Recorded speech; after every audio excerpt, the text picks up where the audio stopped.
One. Hello, everybody. Hi, Nicole. Hi. What's wrong? You made me emotional by showing me a scene of me crying. What's up with that? Look, I figured I wanted to troll you a little bit, and it was one of my favorite moments from the season, but we're going to talk about it with David. Okay. I am stalling for one hot second to make sure that we sound good to everybody wherever you guys are watching, which it could be YouTube, Twitch, Instagram, Twitter, after Facebook, Twitter, wherever you guys are watching. Make sure that you go ahead and follow, like, subscribe, so that you are alerted every single time that we go live and you're able to watch all of our shows back. I'm hearing everything sounds great. That's amazing. In that case, you should also share our shows. Share them now to let your friends know that we're live talking BB22 with David. Or if you're watching this back after the fact, you can share the shows then as well. It always helps. Of course, if you're having trouble finding the shows or want the show notes, it'll be over on our website, not yourrealityrecaps.com. That's no more. It's HelloFriendsPod.com. It is. And you can check out the show notes and everything there. But Nicole, what if they're listening to it back on their favorite podcast providers? If you are listening to it back on Spotify, Stitcher, Google Play, or Apple Podcasts, be sure to leave a 5-star rating, a positive review, and share it with your loved ones, your friends, your fam, your grandma, mailman, whoever it may be. We really appreciate it. Of course, if you guys have questions, you can leave them in the chats wherever you are watching them, or you can tweet us them with hashtag TVCoLive. Nicole and I are, I'm in all the chats looking at what you guys are saying, but we're also, Nicole is just in TVCo and we have it open. That being said, Nicole. Yes. You know what to do. I know what to do. My friends, this is a tremendous intro. This is somebody that I have the pleasure of calling a BB21 fam, and now also a BB22 fam. It is the incomparable, the amazing, the all-star himself, David Alexander. David! What's up? Hello, David. Hello, friends. Nicole, you are a friend, so this feels very proper to say hello, friend. Likewise, David. I missed you. How are you? This house was crazy. I missed you when you left. You were my block buddy. You were my, I had all of new experiences that week 2 with you. Mm-hmm. Some good, some bad. It was a rough week, but I'm doing good now. But it's over and I'm out, which is amazing. Silver lining. Everything's positive now. I'm just Just waiting for David. Just waiting for David to say that him and I are friends. We listen. We are. We listen. Hello, friends. Multiple. Okay, Plural. thank you. Thank you, because David, I have it prepared, David. I got this one. We can just right out. No, I am kidding, David. Of course, Nicole was referencing one of my favorite moments of the season between the two of you. I mean, we're going to talk about everything. People are, giving us their questions and comments in the chats. But I loved when you were consoling Nicole on the bed, and I will never forget. I was fine, David. I cried 2 times this whole season, and I've never cried watching Big Brother. I cried when Kevin did his vote for Nicole and said "Until the Wheels Fall Off," and then when you sat on that bed with Nicole and you looked at her and you were like, "She can," and she did, and I was like, "Oh, dude, why are you doing this to me?" Oh, David. Oh my goodness, that week, man, me and Nicole had so many conversations just to make sure we knew what we were there for, our whys. It being so recent in terms of playing the game last year, and then making sure that we felt like we deserved to be there for whatever the reasons are. So it was reassuring just having the time on the block with Nicole. Absolutely. Yeah. And isn't it funny how like the week prior we were purposely kind of distancing from each other? Like people would ask me like, well, you played with David, you must be aligned with him. And I was like, no, he left early in the season, and like, we're not really aligned, because I didn't want anybody to see us as like a duo. And then when you and I were nominated and the noms were locked, we were like, fuck it, let's just hang out. That was it. Yeah, it's like one of us are going home and the noms are locked. It's like, all right, well, now we can just hang out freely. We don't have to worry about games so much. And it was our first time really experiencing the block the way that it was set up, in terms of what, because in your season, you didn't, when you were, you was up next to Cliff for the camp comeback. Yes. But so knowing there was camp comeback, and I may have come back, but also Cliff ended up being evicted. Like, it was a very different experience to be like, oh darn, like I'm gone now. Yeah. Like, okay, bye guys. That was awkward. And then you gotta just hug everybody and leave. It's like, okay, that was fun. It's got to be so different for you, like going from all the way to finale night just a year ago to like what, 15 days in this time, knowing the game was coming to an end. And what I find so interesting about it is, I know me and you spoke a lot about this, is how like you and I, like our journeys were kind of flipped. And I said to you, like, oh, maybe I'm meant to go home early so that like you can go all the way. And I was hoping you'd make it to like finale night. And I think of like that first week when, last year you were in camp comeback and whatnot. And this year, here I am, I have not, secluded in that room. And I was like, oh, damn, it was a very like parallel experience to what you went through last season. Yes, I remember when you said that to me. I was just like, no, like keep fighting to stay. It's one thing about this game is being on the block next to an alliance member, a friend, even somebody you can just feel like you can be free with and talk to. Really, really hurts. Really, really, really, really sucks. But I remember you saying that, and I was just like, it feels that way, but you also would have to go for that to work. So it was mixed emotions, but I'm just glad that it's over and we survived it. And yes, I think it's such a one veto. Damn it. I think it's such a testament to you two as people, because you guys, like you said, you were on the block together. And you're essentially both fighting for $500,000. It would have been very easy for either one of you. You know each other in the real world. You did your seasons together. It would have been very easy for you two to go and try and sabotage the other person. And I think it's like a testament to both of your characters that you were like, game on, and it worked out the way it worked out. And it was a game, and we still love each other in real life. Yes. Yeah, no, that's a good point. I think we had an agreement early on after our nomination to be like, hey, I'm gonna campaign to stay, and not campaign against you, or try to throw in front of a bus or dirt on you to stay. So yeah, I'm glad we honored that and it worked out. And I always tell my family, if I was gonna go home next to anybody, I prefer it be David, and not like if I went home like next to like a Memphis, I'd be like, oh come on. Like when you go home next to, like David, it's like, oh, that's my friend. I want him to do well. And that was part of my struggle that week of like, I want to be here, but I want David here. I want him to do well, but I want to do well. And it really messes with you a lot. No, that made it very, very tough. Also, me at the time of the game, I felt like I was in a much better position than I was last year. So although I didn't want you to go, I also had an alliance in at least two different ways at the time. So I really felt confident and comfortable, but also knew that you were a number that would never ever put me up or put me, or vote me out at the time. So I was just like, dang it. And when you say like two solid-ish alliances, who are you referring to?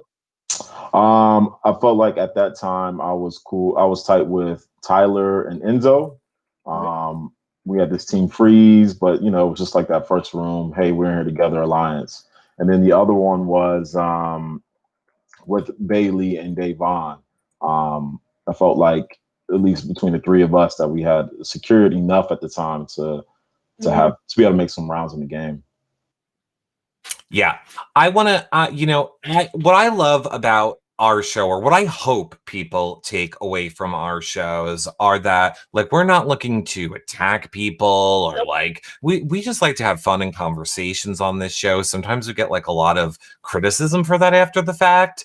But I think sometimes people might be confused what kind of show we do here. But I also think it's good to ask people questions, to let them have a say about things that fans have commented on during the season. And one of those things for you off the bat, which we got a ton, which was like, make sure you ask David. A lot of people wanted to know, did you really not watch the past seasons this time, or was that just part of your strategy? Because a lot of people were like, why is David saying he didn't watch past seasons and he has a second chance? Why didn't he do that? So is that true? Did you not watch them? And then if so, why? So yeah, that is true. I did not watch past seasons coming into this game. After experiencing the show last year and moving to California with a new job, with a new team, I put 100% of my focus on that. Not watching old seasons after you've just been on a show, that was like low. Like, I'm not going to watch any more Big Brother. And I decided when I was going to participate in the show this time that I would watch any and all Big Brother during the sequester time prior to moving. That was my strategy. Gotcha. Because that's what I had time to do. I was still working during COVID. I was blessed to still have a position in my company. But when I was in sequester, I had no access to CBS. A few house guests did. It wasn't a rule that was mandated for people to have access to CBS to watch Big Brother, but I didn't have it. And that was just all the time I would have taken to just absorb it, understand it better. So I just walked in and I was just like, okay, well, here we go. This is going to be even more interesting with All Stars. Which is very odd to me. If I was imagining, what sequester might be like I don't know, I would imagine that I would be given access to that. So that's very odd that I don't know. I should stop talking. I don't even know if I'm even supposed to talk about that. Am I I'm breaking the rules? I was going to help you both out and say, I heard while watching the live feeds that, it's basically what you kind of said, David. Basically, while watching the live feeds, we heard some people talk about the fact that they had access to all the past seasons during their 2 weeks of sequester, and other house guests did not have that same access, which is interesting.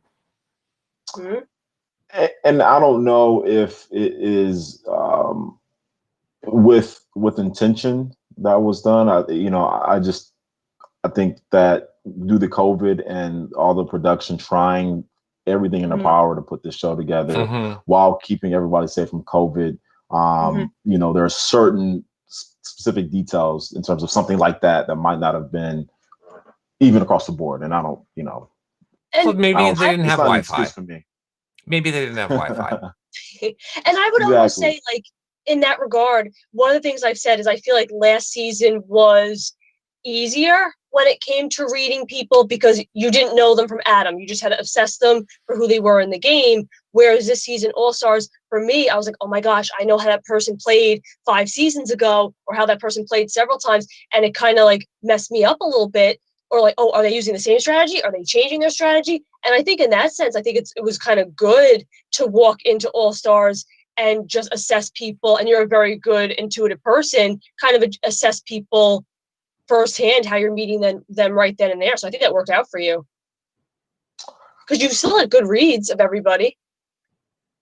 Yeah, it's hard to like because once the alliances are revealed to you, I felt like I was like, damn, I was off on a lot of my reads, but it's tough to just really know all things that are going on, especially not in the alliance. But you are right. Like I just had to read rooms, read people, have conversations, have moments, and then just kind of take that and try to figure out the game in that way. Mm-hmm. Right. And did you feel that last year, being a camp comeback, it was almost easier to read people, almost like not from the outside, but almost from the outside looking in? Whereas this year, being in it and playing and fighting for your life, even as early as week 2, that kind of like, turned things on its ear. Yeah, because last year they had that rule where people couldn't talk to camp comeback. So don't get me started, David. Right, I know. So it felt like last year it was a lot of observation, and not being a part of the big alliance, not being a part of the group was something that that was all I knew.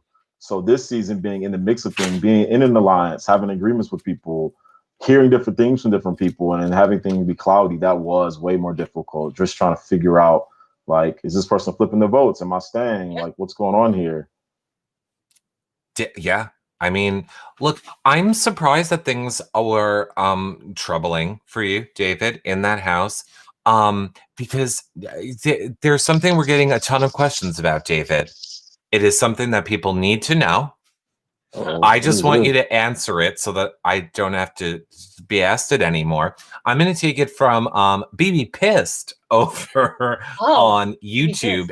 And he says, David, did you really think that Tyler, Danny, or Cody were believing in your 187 IQ score? A lot of people focusing on the fact that in the house, David, you were talking about having 187 IQ score. But before David answers, can you explain to me the IQ scores? Like, what's Einstein was 160. Okay. David? See, I remember this conversation about IQ, and I just said a number. I was just joking. Like, I just said something really high. And I thought I was being funny to my little group right there. And then I saw like Twitter went like crazy. Like, oh, crazy. David thinks he's like really smart. I don't even know how it's going. I still haven't looked at everything. But yeah. So yeah. Your credit line and IQ, all that stuff. I thought it was so obvious that it was a joke, or even if it wasn't a joke, that you were just trying to be like, oh, I'm going to throw this into the mix. I was shocked how many people like took it seriously and were like offended about it. I was like, do you know this game's about lying? Yeah, it's like very funny. I thought it was weird. Want to just joke about what a high IQ score. Like, come on now, that's fun. Right, me too. I want to be considered mastermind super smart, like my little 5 minutes of glory. Exactly. I'm like 190. Is that possible? But I am. Spread the word, everyone. I'm like 300. Like, I'm not even on this scale. Right. There we go. Hey, that's what I'm talking about. Somehow I only got like 117 left to go to get to you. Right. Was it 13? It's all bad. I don't know. I can't do mental. I'm just kidding. I was already going to be in. I do, but I can't do mental. No, but I think it's funny. Eric thinks it's funny. And you have a huge fan in the TV Co chat. His name is Sam Smith. He says hello. Mr. Smith was the other Sam Smith. Yes. Oh my! I know that. Unless it is a singer. Maybe it is. That's my pre-jury buddy. Yes. It is. And let me tell you, David, and I apologize if this is not you, Sam. There was definitely a few people, but I feel like I want to pin it on Sam. One of the things after Nicole left And, some of the people from your cast would contact me and they would be like, we know Nicole's there and we know David's there because David's not in the running app anymore. And David used to be in the running app, but David's no longer in the running app. And I was I have to say, before the season started, I feel like that was like David disappeared from the running app. And that was like a big thing amongst people that you were going to be on because you disappeared from the group running app. I just thought it was a funny story. Mm-hmm. It's true. I remember this. I disappeared from the running app a couple of times this year, and it was always like, "Oh, David's gonna be on." I'll come back. I'm just like, "Hey, no." Sometimes I just, I don't get into sometimes group chats. Like I'm just like, too many messages. Yep. I just start responding. But then when I finally did leave, yes, I was no longer running. It shows my lack of athleticism that when David didn't run for one day, everybody's like, he was kidnapped. I didn't run for like 2 weeks, and the people in the chat were like, Nicole's still here. She's just not running. See, I shouldn't have started a running group. I shouldn't have started that running chat. See, yep, I was trying to keep it a secret. Should have kept it a secret. That was my favorite part of the story, how it wasn't an issue for anyone else that Nicole wasn't running, just that David wasn't. That was my favorite part of the story. So the fun fact there is half of that running group went on All Stars. That's pretty cool. That's pretty good odds right there. We had a 50-50 shot. Mm-hmm.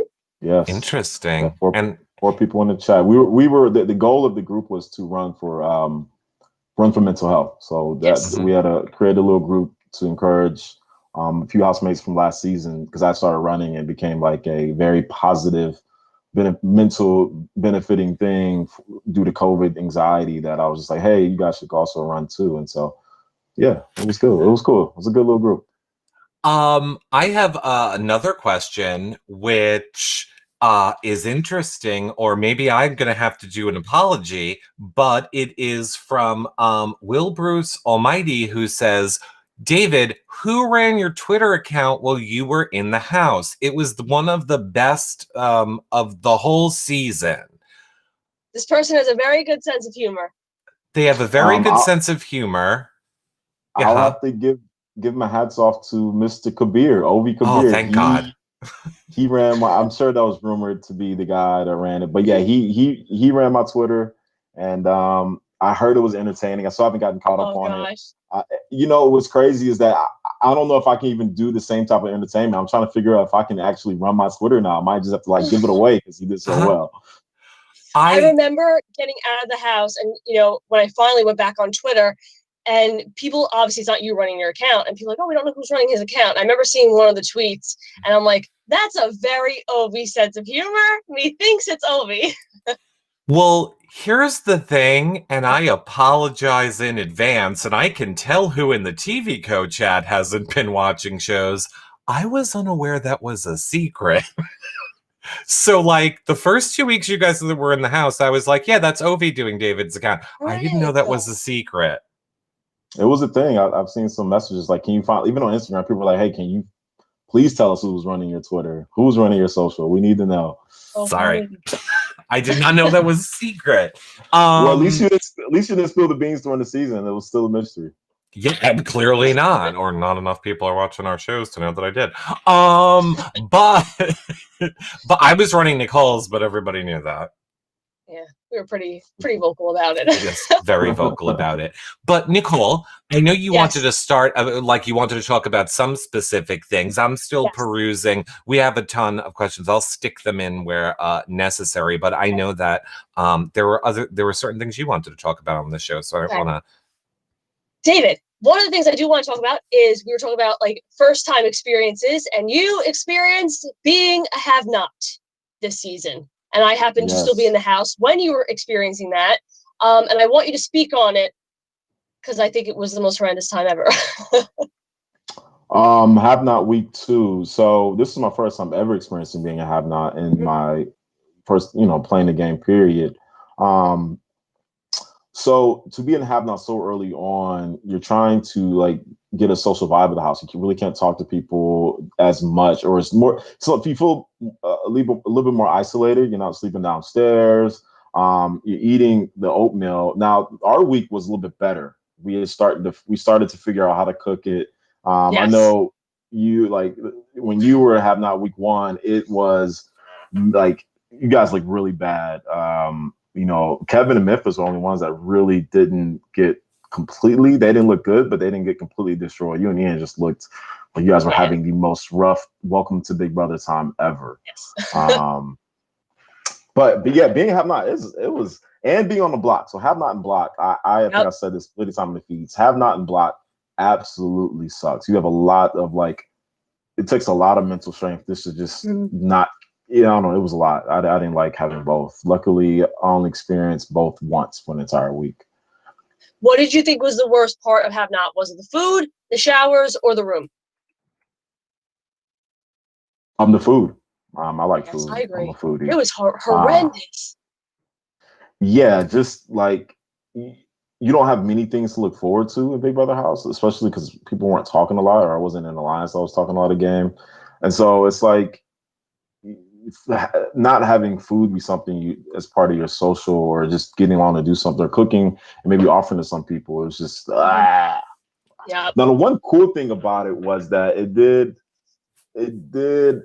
I did end up hanging out with people from my little group of Have Not. So me, Nicole, Kaser, and Christmas, I ended up creating somewhat of a bond with them because we're all experiencing it together. Yeah. Oh, I love that. It's a good way to look at it.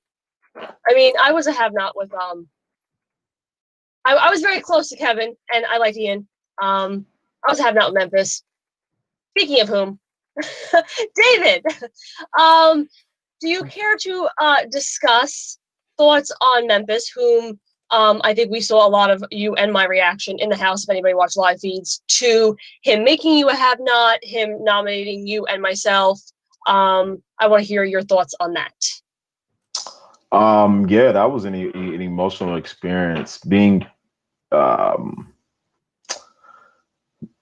basically me and him, we didn't talk much the first week. I remember making an effort to talk to him, just I was so worried about my game last year, not making enough effort early on to talk with everyone and just kind of get a vibe from him. So it was already kind of weird that he wasn't very engaging. And maybe at that point, his strategy was already, David's got to go. When he walked in and saw me, he probably thought, okay, this guy's got to go. People walk in and they, certain individuals have targets as soon as they see someone. And I felt like, Memphis that's the type of game we started to play, which is fine, if that's the strategy you have.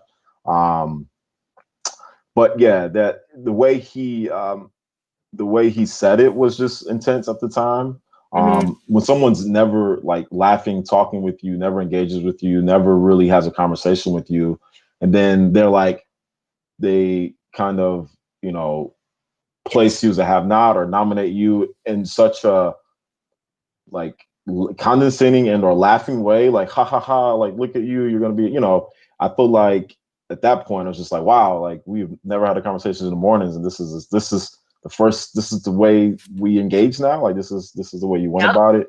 I found that to be very, very painful because it's just it immediately put me back to last year, and I just wasn't. It made me realize that I hadn't processed a lot of the experiences last year. I kind of just moved on from reality TV, so it was a challenge, block and slop, and trying to figure out, if I do stay, how do I, live with, a Memphis. Yep. I mean, I guess I'll just say what we were all thinking watching it.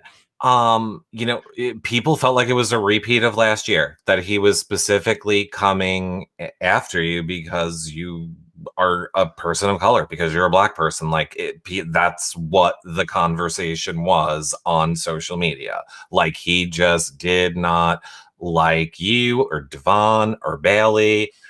I mean, do you agree that's what it is? I mean, he didn't like me. I mean, he didn't like Nicole either, but you rub people a lot the wrong way this season. But, or I'll say, Hannah Mary on YouTube said, did he ever lighten up on you in the jury house, or did he keep that same attitude? Yeah, he did lighten up in the jury house. Okay. Wow. You know, because it's weird. Even in jury house, we're still the first two people up in the morning. You know, he's getting up I'm getting up early. We're both getting up early. So, you know, we had many moments in the jury house just to kind of like be just together. You know, just early up and you know, I think ultimately when it comes down to doing experiences like this, so you have some people that are going to love you, they're going to meet you, they're going to think you're awesome, and they're going to have the game against you and or game with you. You have some people that are going to meet you and they're just not going to like you. And you know, even in I just you know I don't. It's just hard to really try to understand it.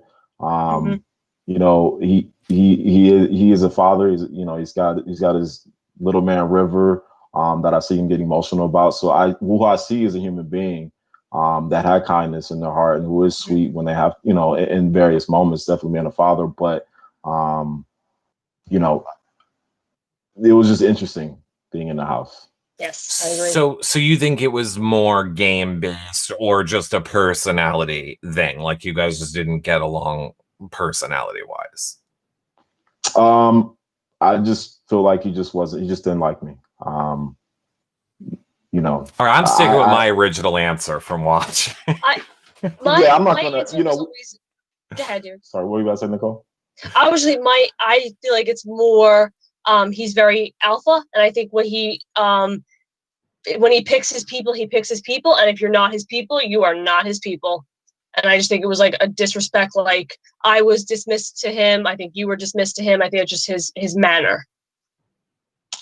Yeah, I mean, you know, he did create alliance early on that I was not aware of. I kind of felt like the way he played his HOH in terms of him being mean and loud and just power tripping off of it. I really felt like that was a red flag for the house. And I was like, wow, he's really going to be an easy target. But little did I know he was actually in an alliance with a lot of people in the house. So, which I have to commend you during that veto when you like squared off with him, like yelling, trying to like intimidate. I was like, damn, David, like that's what I want to see. Because like I wanted to do it like deep down in the soul of my being, but I just couldn't. So like seeing you like kind of like take him on and be like, I'm not intimidated by you. I was like, yeah, David. It's a good moment. I mean, I was really upset. Like I was angry. Like when he nominated and put me on the block, like yeah. In the way he went about it, even though it was emotionally painful, I was pissed and I felt like I had to like really control my emotions at the time because I wanted to just blow up and explode and be like, yo, like why are you acting crazy? I wanted to give TV something good. Yes. But it's really not true to like who I am in my nature. And I know there's people watching. I just want to show, you know, kindness and just patience, you know, not do crazy things that the media can be like, oh, look, you know, angry African-American male because of a game move. You know, I didn't want to give anybody. I would have been right behind you, like, yeah, Memphis, yeah, you listen. And they would be like, and Nicole was there too.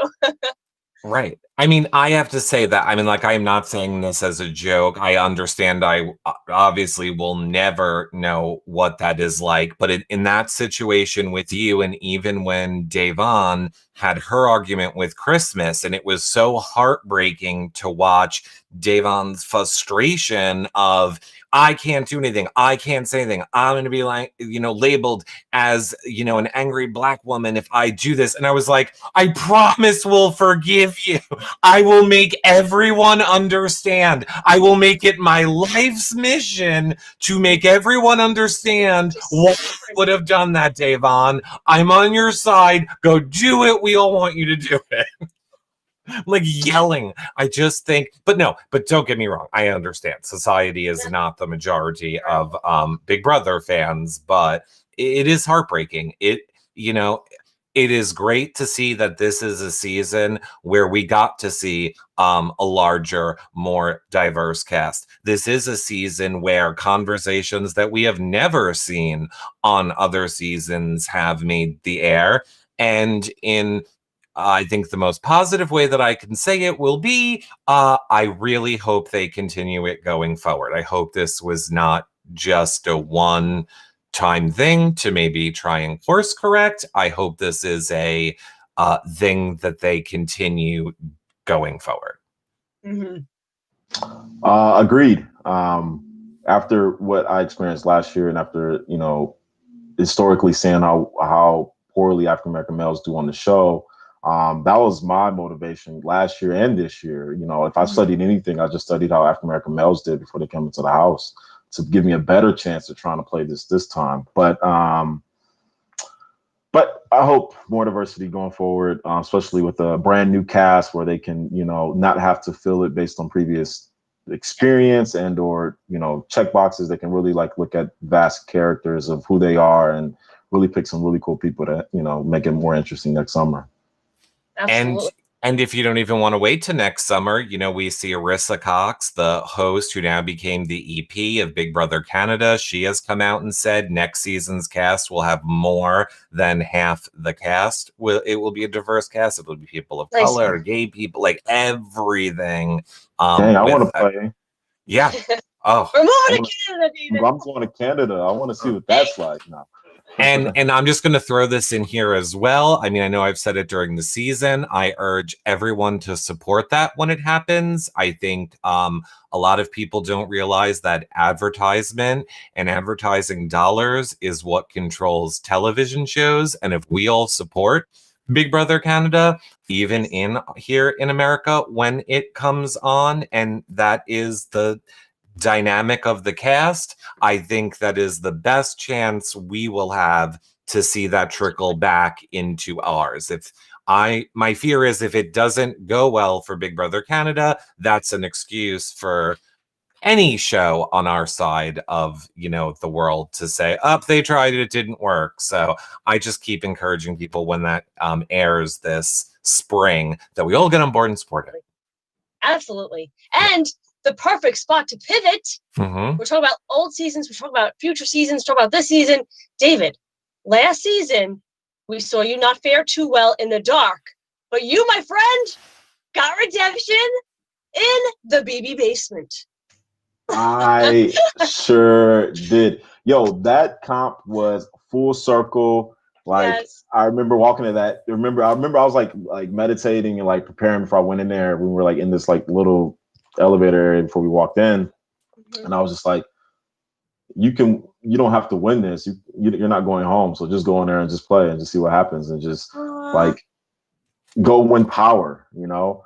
And I was the first one to grab one too. Like I was the first person to put you know, one of the pieces in the podium. Like I couldn't believe it. Like it was the best. That was easily my best moment, putting that in and just like I remember thinking I would never forget this moment for the rest of my life. Just winning my first comp and like getting power. It's like yes. And I wish so badly I had recorded myself, because that was like one of the earlier episodes after I had been evicted, and I was in my living room screaming bloody murder, like, come on, David, come on, yes, he did it. And you like, because like you had a piece and then you put it down, and then we're like, no, David, what the hell? And then it was just glorious to watch. Everybody was screaming. My whole family was screaming. It was good times. Yes. Back when I was playing good. No. Okay. Well, I mean, let's talk about, there was a little bit of a hiccup that happened where you went to Davon and Bailey and told them about, like, you know, what Tyler had told you, but you did then go to Tyler and fess up about it. What are your thoughts on that? Like looking back now, obviously hindsight 2020. I remember going into that conversation. I remember thinking I felt like I was in a good spot in the house. I wasn't in too many alliances, but I was in two good ones: Tyler, Enzo, and then I felt like Davon and Bailey. Like those were 2 and 2, and then I had like Kevin and like a few other people I felt really tight with.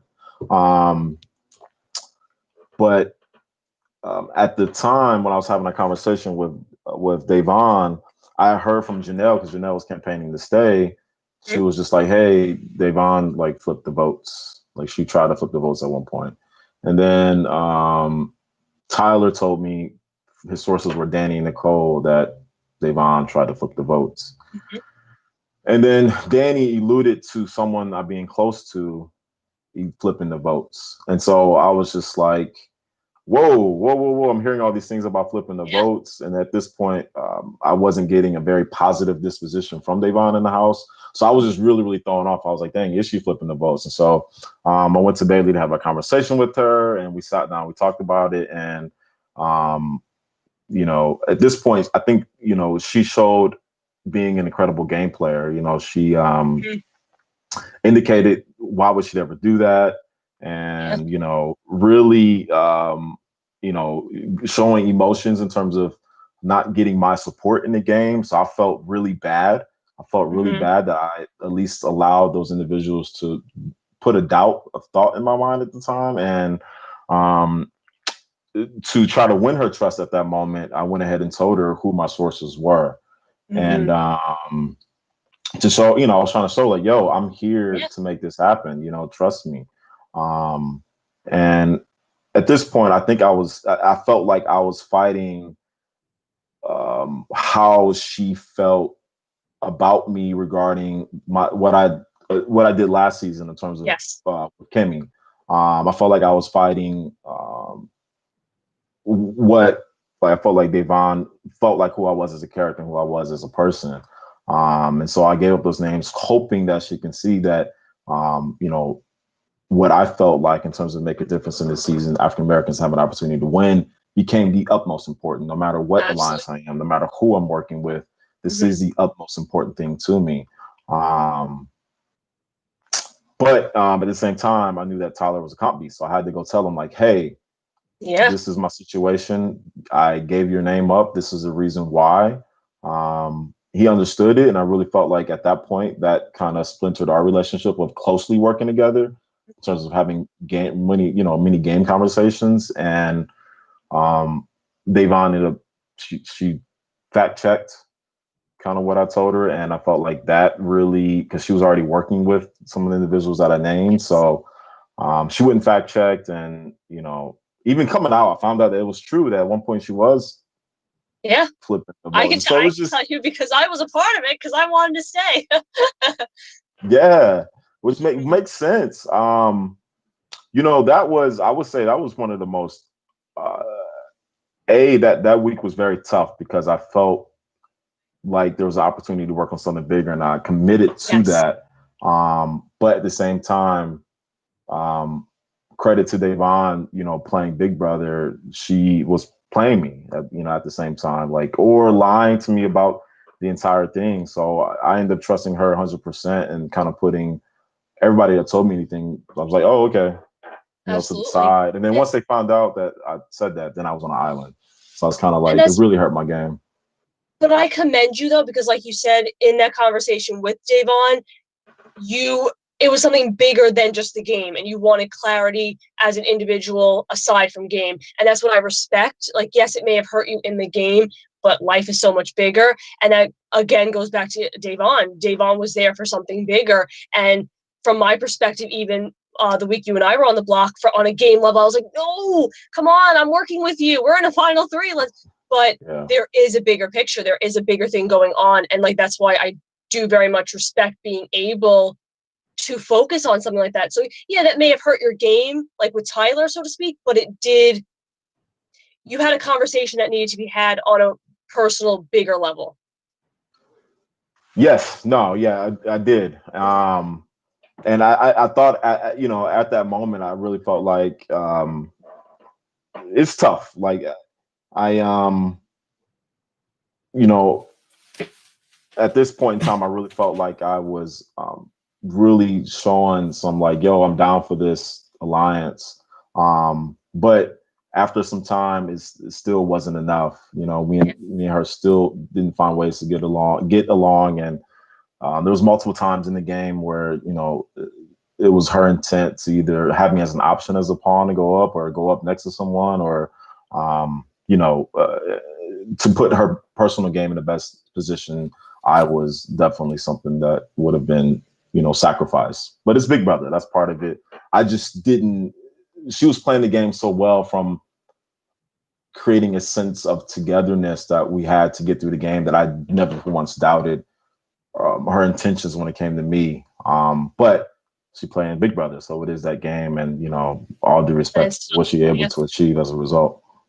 So, I mean, I'm assuming we are speaking about Devon and those what we saw happen in the game. I think one of I'm just going to put it to you this way because there's a million questions having it asked a ton of different ways. Are you and Devon good now? Like, have you talked postseason? Obviously, I'm sure you saw there were rumors or people were saying that you had a falling out in the jury house. Like, what do you want to say about those things? Yeah, I mean, in the jury house, it's first time experiencing jury myself. You get to jury and you want to talk about the details of kind of what happened, how we got here, how our game didn't work out, and I think the main thing that messed up our game at the end of the day is we didn't win comps. That is the number one prevailing reason. If we would have won comps, we would have been together. We would have had more trust. It's just when you're losing and you feel like odds are stacked against you. That's when you start to look at each other and like, yo, it's something you're doing. You're lying or you're doing something wrong. But in jury, we were trying to. I wanted to try to figure out why there was a level of mistrust when it came to me playing the game with her, and ultimately it was hard to just kind of forget about the game. We decided we would wait until the season was over to kind of see what actions took place, why there was mistrust, and that's kind of something we decided on. And I believe there was a moment where I wanted to talk about it again, and it just wasn't a good timing in jury. And we just after that we just kind of stopped talking. I think ultimately we wanted to see who was right, kind of about how the season went. But now that it's over, and now that I've kind of seen more behind the scenes of how she was playing the game and how successful she was able to be, it sucks that we didn't figure out how to make it work better. I do wish that our alliance and me and her trusting each other could have worked out better. But ultimately, I'm glad she was able to have success, and I'm glad she was the first African American to win America's favorite house guest. I am so happy. And I mean, obviously, I believe, and usually I'm always right, as Sam, I believe that things will work out if they're not working out yet or you have not talked. I know Devon wants to go into ministry work. She wants to do all of these things. I know what a type of a person you are. I just can't see Devon and you not coming together now postseason and working out whatever it is. You're both amazing people. And, she is like an acting coach, David. Mm-hmm. So, like this transition, Mm-hmm. I would like them as well. But acting skills, David. What's going on? Oh no, he's crying. Cry. Here's the thing. I thought your acting skills were not bad because I said he has his goal. He is sticking to it. He told people he did not use the disruptor power, and he's selling it. He's not going, oh, actually, never mind, or oh, you guys got me. You said what you said, and you stuck with it. And I think that's good acting. Eric thinks otherwise, but I think it's good. Oh, wait, what? Eric, you didn't like my tears? I don't look, here's the thing. When the season ends, I'm like, and it's all gone. And no, I really wanted to forget this season immensely. But I honestly, what I was looking for, a lot of people were asking that question. You just have so many questions. I couldn't find it. I wanted to pull up the person who asked that question. But yes, basically people saying, why did you tell that lie? Did you think that people were going to believe you really didn't have the power? I forget what my viewpoint was, but I think I get what people's point was. Like they knew it couldn't, like they knew it had to be you. I was more focused on honestly how Memphis treated you when all that was going on. So I didn't really care about the whether you lied or not. What I remember from that time was Memphis just being very rude and being like, I'm gonna get it out of him. Oh, David, like walking. Like I remember the moment in the backyard, like when he walked up behind you and like hit you on the shoulder, kind of aggressively, and was like, "Oh, you're gonna still keep that lie, David?" Oh my god, And you kept it. You kept with the lie. Like I give you a lot of credit. Like a lot of people would have cracked under pressure, be like, "You got me. It was me." You sold it. I think it was very well sold. Yeah. So here's the strategy behind it. At this point, I was frustrated because I was nominated again. Mm-hmm. And I thought me and Danny were cool enough, but me and her didn't have an alliance. So that was frustrating. I felt like I wasn't in a good spot in the house. So I was really frustrated with everybody in the house at this point. And then what else? I didn't care. Like I was trying to just cause a little bit of disruption. Like I was just like, you know what? I'm gonna tell everybody I didn't use the power, and then they're gonna wonder if it's me, and they're gonna like try to think of all the scenarios why it will always be me, and then they have to sit there and think about it. And so I just wanted to waste their brain power, and that's what I did because everybody used brain power, so I figured it out. When I knew it, I was just chilling. And I said that to everybody. I'm like, it's just David. That's just David's sense of humor. Like it's just David being David, and I am here for it. Yeah, I think it was great. No, I wouldn't have told people. One of my most fun weeks. I wouldn't have offered up with everybody. Yeah, I would not have offered up one thing I did not have to offer up in that house. However, one of the clips that I hope somebody sends you from the live feeds, obviously we can't play them here, was Davon retelling the story about how you asked her like if it was her, and like when Davon's doing the retell, she's like, but I said to him, wouldn't I use it on myself? It was just, you have to watch her retell of the story. It was actually very, very funny. I hope someone sends you that clip from the feeds. Kudos, because all of the live feeders, you were quiet as a church mouse. You did not say you had the third power. All the live feeders knew that Danny had one. They knew that Christmas had one, and they were going insane on Twitter. It's Tyler. It's Nicole F. They're acting sketchy. They're acting shady. I know it's Tyler. I know it's Nicole F. And when the episode aired and it was you, all of Twitter was like, what? Like you were mom's word. You tricked Twitter. You did. Yes. I took the live feeders. Yo, legendary status. You see that? See, you guys to trick the live feeds. Yeah. If I once the other cops could have did something else too. Exactly. It shows how difficult that game is when freaking live feeders are watching and speculating. No, it was Tyler because he's being sketchy. No, it was Nicole. She came out of the diary room smirking, and nobody suspected you. And that's just a little inkling of how Big Brother drives people crazy.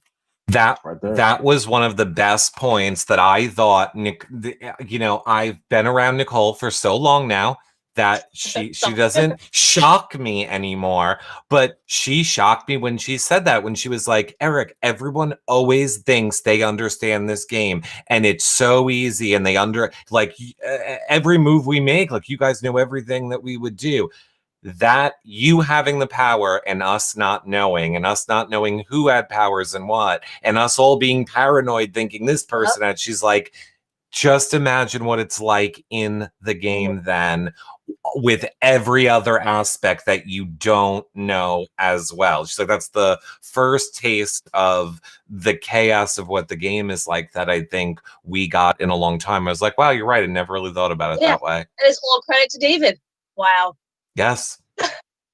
Yes, that was my mastermind moment to then take that energy from that moment to then start winning stuff and just be like, oh my God, look at this rookie. But nah, that was it.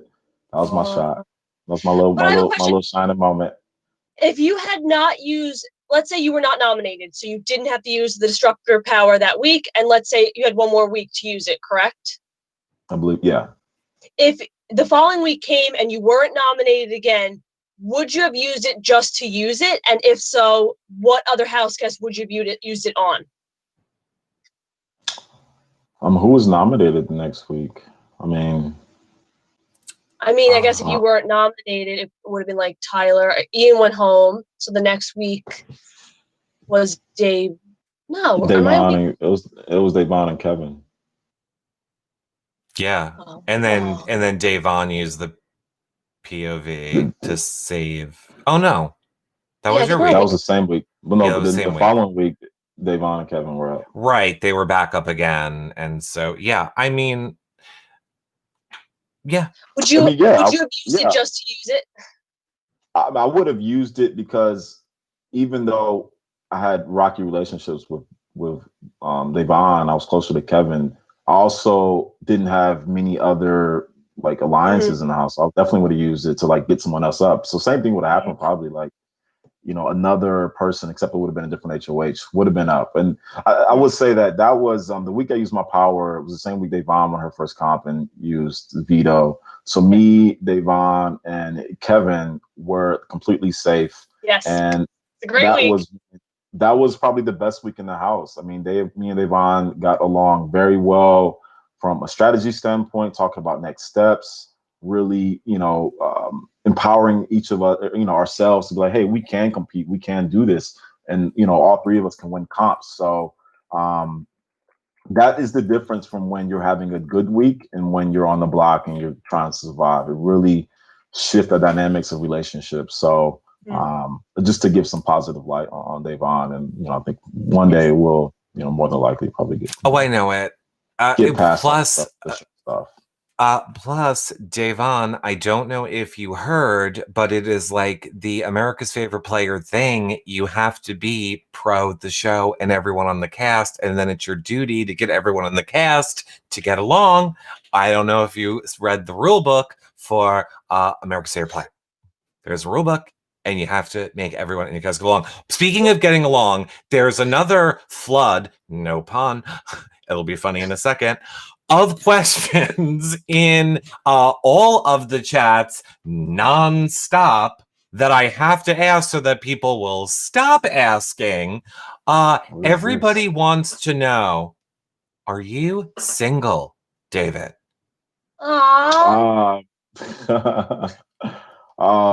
Yes, I am single. I am, you know, yeah, I just, you know, this is part of the game.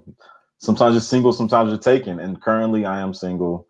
I am in LA during COVID. Give your address, dude.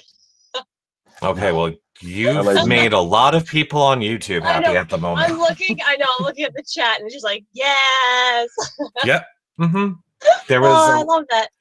People like me because I got a haircut now. No, I thought it always looked good. I think people.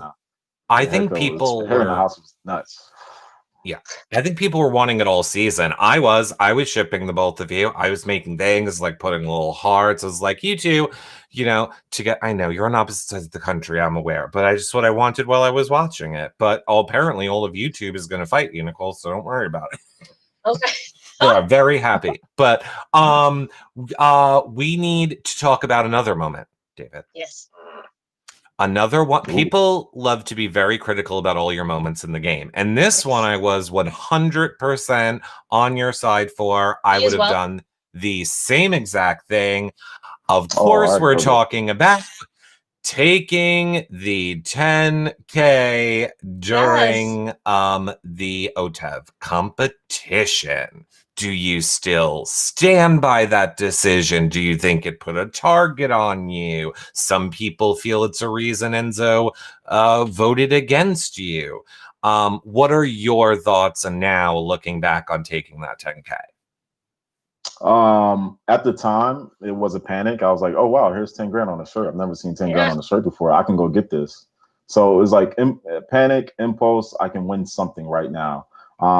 And looking back on it, outside of that like panic moment, no regrets. You know, ultimately, when you're not in power throughout the game and you see the other side of the house, you see people literally living comfortably. They wake up, they have breakfast, they have lunch, they hang out with their friends, and they're having a good time in the house while you're, you know, either on the block or you're trying to figure out how you can survive the next week. It's not as pleasant and cool experience. And so I did not want to walk away from the OTEV comp, not winning and knowing I was still on the block, but then also seeing the people having the best time also have a bunch of money.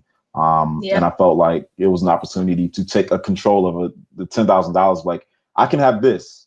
I can have the power right now. And, my game is not in my hands at this moment, but you guys can't also have the money as well. So this is mine, and figure out the rest. And I stayed. So there's history right there.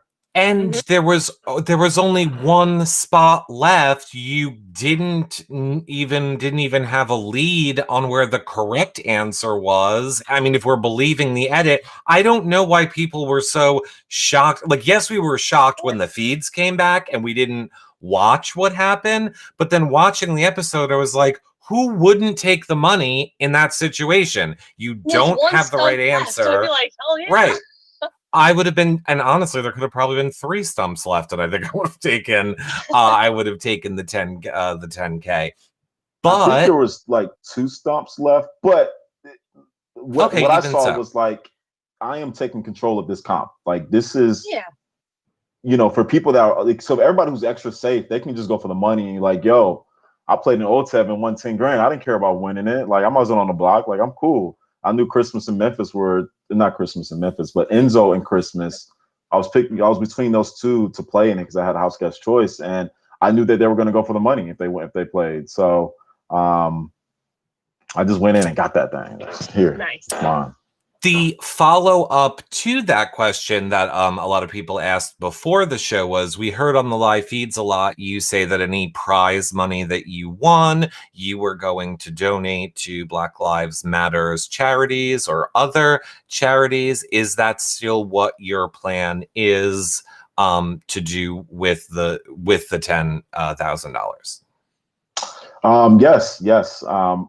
Basically, I will be utilizing the prize money from this show, anything outside of our regular stipend, to donate and help raise money for causes that support Black Lives Matter. So that is a goal in mind. I'm just trying to put around a layered media goal around it. So not just like, hey, here's a check, but can I use this to get other companies and other individuals that have more resources to then also make this fund that raising for those organizations a lot bigger. So not just the money, but also the bringing some social attention as well. That's incredible, David. Damn. I love that. I love that so much. Damn. If you want to know, well, I will say a lot of people are saying that they love that you're doing that. A lot of people are saying that you should keep it for you. And then a lot of other people are saying you should only do a portion of it, to which I say, you do what you want to do, David. Yeah, no, I'm going to do what ultimately I feel is right. And I'll be reaching out to those same individuals that have thoughts and opinions to also donate with me. So I hope they're ready, and I hope they've been supporting along this way. We're ready, David. You let us know what the plan is, and we're ready. All right, we'll do. We're ready. Okay, go ahead, Nicole. Sorry. Oh, I feel bad, like pivoting. But just so you know, Sam in the TV Code chat, Sam Smith, says that if he was in your position, he would do the same thing, and that you are a king, and whatever you want to do with it, you do with it. It's your money, David's money, and that's the perks of winning money. Money. Yeah. Yes. Wow. He also. A lot of money's in that, Sam. Thank you, Sam. Yeah. I find it odd you left off the last part of the sentence, and Eric is my favorite one of the two of them. Interesting. Yes, but go ahead. Speaking of a lot of things going on, bam, triple eviction night. You find yourself in the same freaking position next to Kevin, which upset me. Yeah. And then you go home right after him, which was really upsetting. What were your thoughts on triple eviction? Because again, first time experiences, how is that not only a double, but a triple, and knowing somebody was following you into the jury house? So we got a little clue that week. We kind of had a feeling it was going to be at least a double. And once it started to happen, it was just like, it was so quick. It was questions in the veto, which I was so tight. I was so close on not getting that veto to stay safe. And when I heard that I was going up next to Nicole because Memphis won, I was like, is he going to actually try to work with me? Because at this point, we've had a couple of deals that I wouldn't have honored, but I'm like, come on, can you honor your side? And no, you know, he won HOH, and it was like, oh, David's going up. I want David out. But it was next to Nicole, so I was like, oh, cool, I am next to a winner. Like, this was best case scenario. Like, nope, like, this is a chance to get a winner out. You know, that's what I thought. It seems that like Memphis has this pattern of like David needs to be nominated next to a Nicole, and then Enzo has this pattern of I need to vote to keep a Nicole next to David. So we saw a repeat of week 2. That's how I saw it. It was a repeat, except I needed that vote, Enzo. I know. Come on, Enzo. Have you worked things out with Enzo? Because obviously Enzo didn't enter the jury house. Have you spoken to him postseason and said, what the hell? He reached out to me and he said he had to do what he had to do at the time, but he really, things worked out. He did get to the final chair, so I think it wasn't the wrong decision. But if I had to be biased towards me, like I should have stayed. That's my guy. He said, his whole family was like, yo, why you do it that way? Like, ultimately he we've talked about it. It sucks, but it's a game. So I'm not too upset. I never thought I was going to be one of the people because I'm so good about game is game and real life is real life. But when Enzo does this show next week, I'm just going to need Enzo to admit that he was playing us in the DRs. Because I can't let it go yet. In all the DRs, it's like, I got David's back. I got David's back. I got Kevin's back. I'm going to be there for them. First chance I get. This is ridiculous. And then you had the chance, Enzo. 2 or 3 times. You didn't help them. Enzo. I think ultimately he didn't, and that sucks because I was one vote away from staying, and maybe I would have took a shot at Cody, which probably would have gave him a better chance of getting votes in the final 2 shares, especially if me and him were next to each other. All that being said, he did get to the finale. He did play the game in a way, and he got to the final chair. So he's not the type of person to have regrets. And he got to the final chair. He had a chance. He had a chance to just sit and took Cody. Going back to what you just said, that you maybe would have taken a shot at Cody. I see the Mole Man in the TV Code chat asking, who would you have nominated if you did stay over Nicole F and won the next HOH? Who were your 2 noms? Who was your target? My 2 noms would have been Danny and Cody. I know that the thing is I knew Memphis was coming after me. But I really felt like I wanted to disrupt the bigger alliance. At this point in time, I didn't know Memphis was part of it. Yes. I kind of thought he had just a smaller little alliance, but I didn't know he was part of the bigger alliance. But I was looking at Danny and Cody. I felt like they were big threats in my game, especially Cody, because I just felt like he was just really controlling the way the game was going. I felt like he had a lot of influence winning HOH first. So I felt like if I can disrupt his power, I can kind of mess up the rest of the alliance. Mm-hmm. That is so interesting. And in that regard, obviously you did go home next to Nicole F, which I think that is commendable on your behalf because it shows that you were a bigger threat, in my opinion, than a previous winner. Yes, I mean, listen, I'll take the scorecard. I'll take the scorecard. I'm the bigger threat. I was a bigger threat. No, I don't know. The second one, they just wanted to keep the winner. It is what it is. I need to believe that because I went home over you. So if you went home because you're a bigger threat than Nicole, and I went home because I'm a bigger threat than you, that means I was a bigger threat than everybody. So exactly. Wow, I must be the best player to ever play. So that's how I have to process it. Yes, exactly. Yes, that is exactly how we were processed. That's how we all viewed that moment, Nicole. Yes. We are agreeing. That is how we were viewing that one.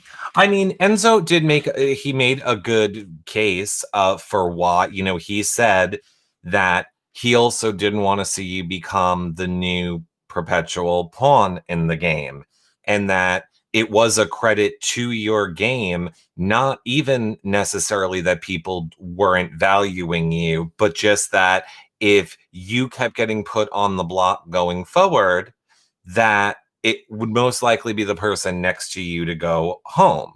But he was like, that's also a thing that's going to win David the game. And I believe Enzo did not think that Nicole was respected, as much as you maybe with the people in that jury.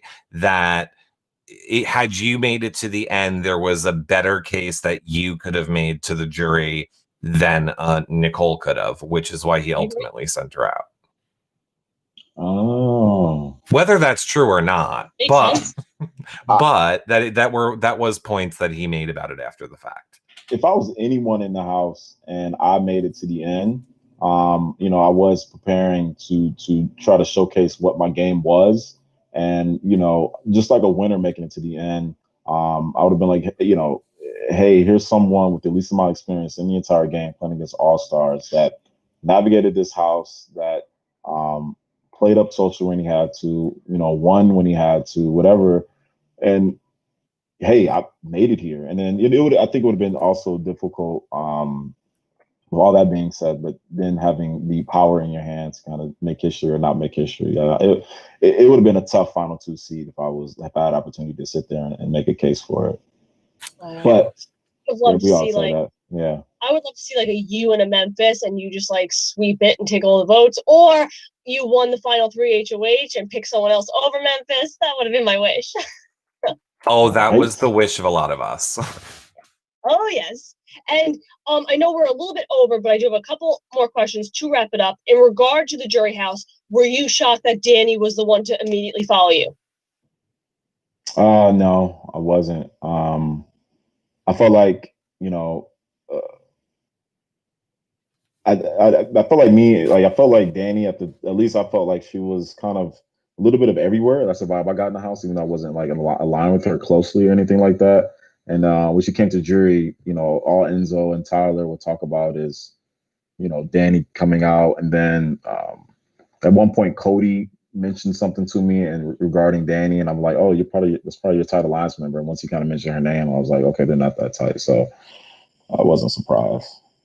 Interesting. Yeah, I wasn't there what was the peanut butter and jelly sock thing, Nicole? That was David. Okay. I don't know if you've seen this episode yet, but they did a recap episode of the season and they showed everybody in the DR requesting stuff. And I wasn't shown for the whole segment because I'm not, annoying to production. But at the very end of the segment was me like, I can't find my PB&J socks. I know I packed them. I know I brought them. They are nowhere to be found. Production, like, if you know where they are, just let me know. Just give me the green light whether they're in the house or not, because it's driving me crazy. And they never showed the resolution to that situation. So I had a lot of people on Twitter, on Instagram, like, whatever happened with the socks? So I posted that the socks were found because they were found by you, David, in the storage room. Do you remember?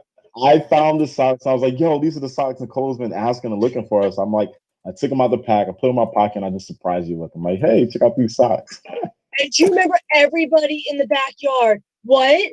What did he just give her? What, Nicole, what did he give you? What's happening? And I'm like, oh my, he gave me an immunity aisle. This is Survivor. Yes. Uh-huh. I'm like, we're both safe this week. Somebody's going home. They'll be like, oh my God. The lucky socks. Yeah. Well, I have a very important question too, as it involving Jury House. I would say the most important question because Kevin started this rumor. Oh gosh. And now we've asked everyone to weigh in, and we're trying to get to the bottom of it. So, David, do you feel that Ian was trying to escape jury? Kevin said he was. Ian said he was not. Tyler said maybe a little. Where do you stand? I think Ian was he was having a good time in jury in his own way. Uh-huh. So, maybe. Oh, the plot thickens. The plot has thickened with this story. I think we're Oh. never gonna know the truth. I mean, we will, but you guys will never know the truth. So, can I ask, was there any yes, there may have been standing by fences. Was there any maybe scaling of fences that occurred? I did not see Mm, anyone scale any fences, so I okay. didn't personally see All right. anything like that. But that doesn't mean things didn't happen. So I don't know. Sure. Leave it at And that. who could know? Mystery. It's a mystery. I know a lot of people also want to know about the different scenarios that would have led into, your final vote. Is there any scenario or was there anything that Enzo could have done to have gotten your vote? I mean, I guess let's start there. Is there anything Enzo could have done to have gotten your vote? I think if he narrated his strategy in game and the goodbye messages to where you kind of felt like there was strategy to get him to the final two, that could have been something that would have led to a conversation about maybe getting a vote. So that probably would have been it. And what about Nicole? Like if it was Nicole and Cody. She had made it there. It's really, really, really hard to argue against how well Cody performed week in and week out after winning Power First and being in multiple alliances and getting so much information from some good sources. The final three he was with. I think if ultimately Cody would have got it still. Nicole, because you're a previous winner, that would have been like, yo, you made it again to the final, Charlie. How do you do that and already won? That definitely would have been some good points to have to make a point, but But Cody. what if Cody had walked out third? What if he was the last juror? He joined you and was like, "Hey, I'm the last juror. Who are we voting for?" It's Enzo and Nicole sitting next to each other. At that point, I would have voted for Nicole. I would have. I would have looked at it objectively, like Nicole, a winner. I feel like it has very like a parallel to me being a rookie. That's kind of like my thought process, trying to work with her in a way. And if a winner can get to the very end of this game, especially against someone who wasn't really voicing their strategy, or I don't know what his argument would have been next to Nicole, she would have won already. Like it would have been hard. That would have been a tough choice. But I think Nicole had a good chance of getting the votes next to an Enzo. Wow.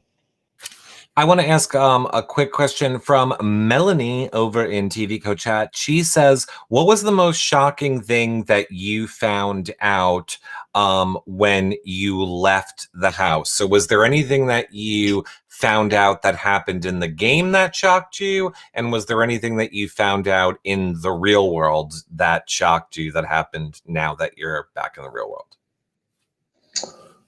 When I got to jury or got out the house, they said either one. Well, I mean, let's just go with out of the house because I feel like you would have known more then. So, is there anything that happened in the game that shocked you that you learned now that you're out of the house?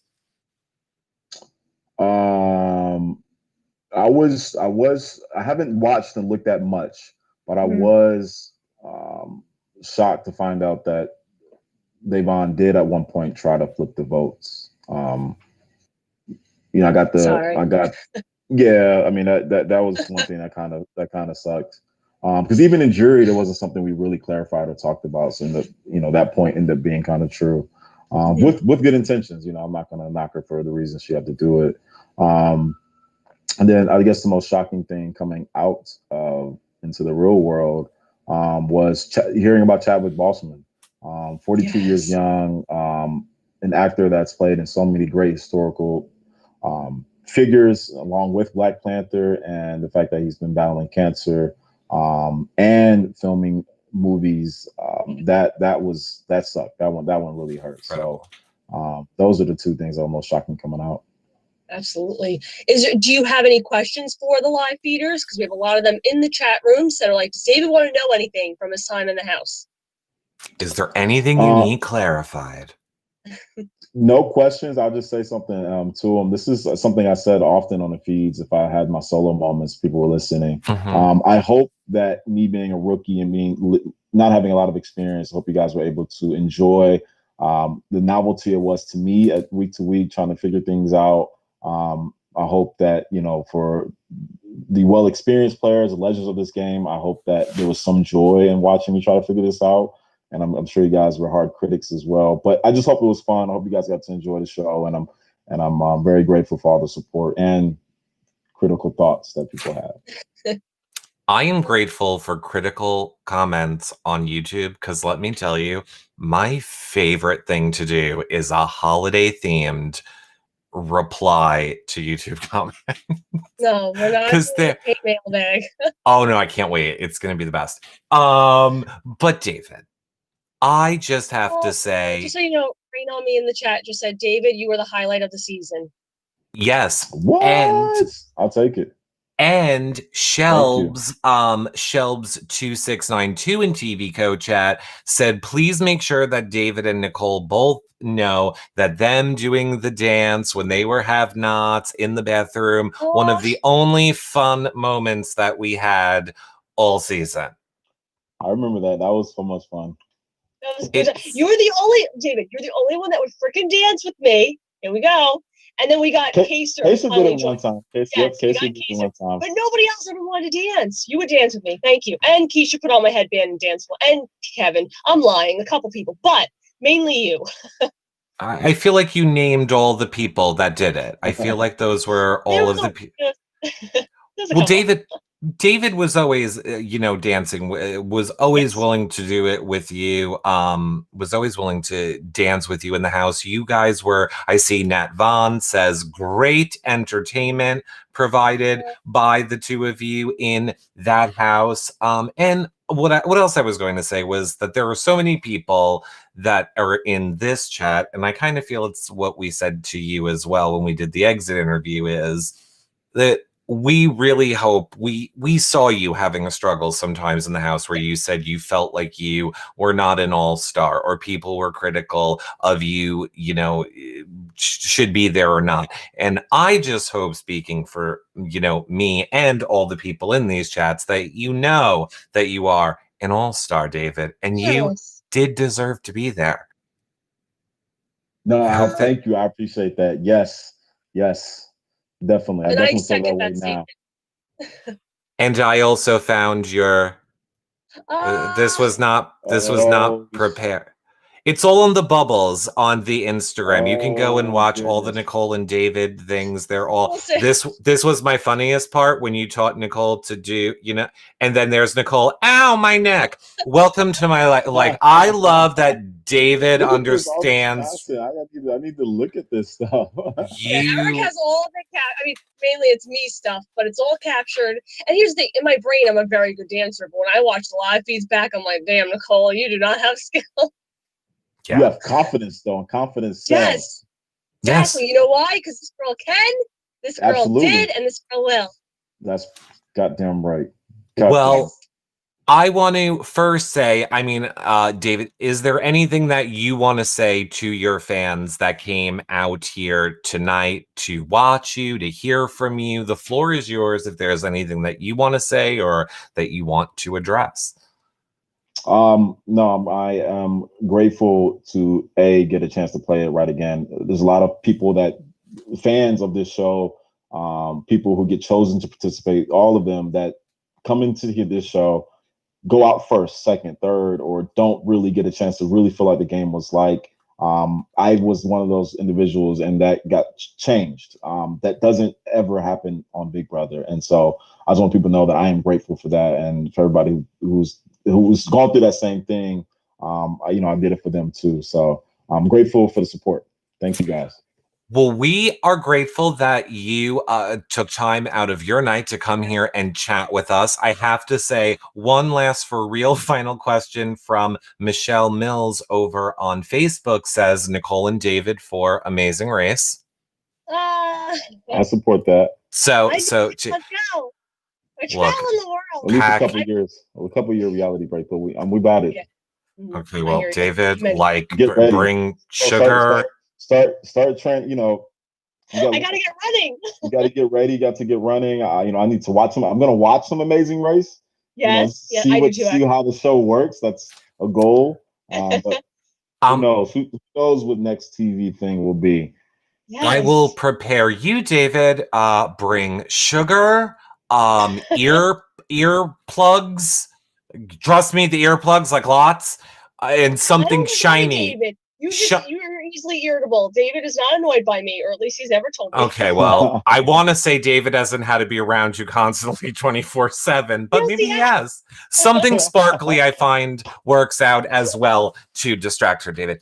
Of course, we want to thank everybody who tuned in to watch tonight. Again, one last time, if you are new, please follow and subscribe. It really is a great way to help support the shows.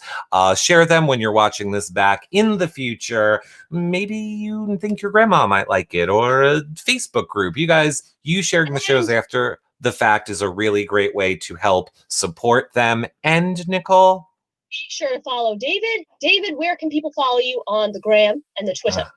On Twitter, it is DAVJAlex.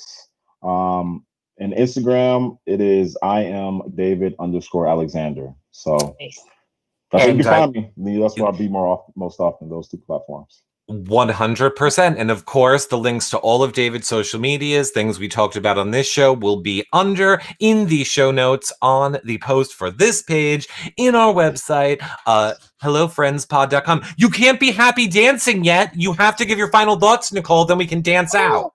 Well, my final thought is a very concise one because I'm distracted by dancing. But truthfully, David, I want to thank you. I mean, I will put myself in that category. We represented BB21 in that house. And when I went out early, I was very happy to see you continue to be the representation of BB21 and so many other amazing things, because you, my bestie, are phenomenal. Thank you. I had a good time. My black friend and season 21 co-house guest.